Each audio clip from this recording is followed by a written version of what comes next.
The major consumptive water uses in the southern prairies are irrigation and potash mining, solutional potash mining. In Saskatchewan, by far the largest consumptive use of water is for potash mining.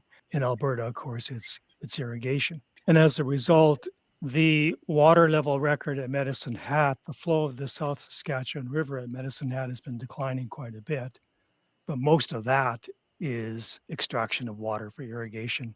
Some of it is the wastage of the glaciers. The major loss of water under natural conditions is evaporation. We have a large amount of evaporated water loss.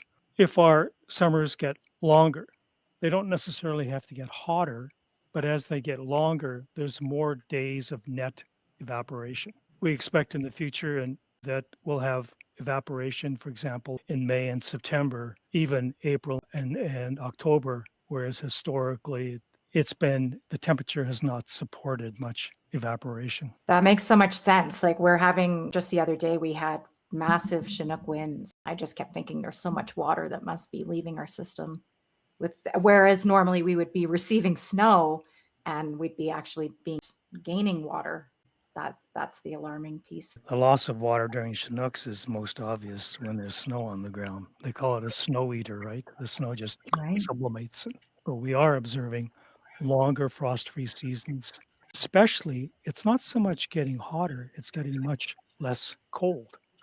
Right. Our winters are much less cold than they used to be.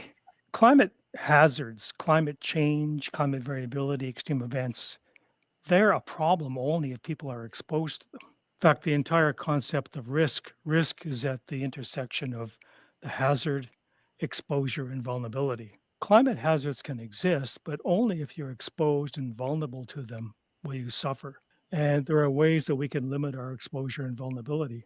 That's the whole purpose of adaptation, is to limit the exposure to climate hazards, is to reduce the risk or avoid the risk altogether.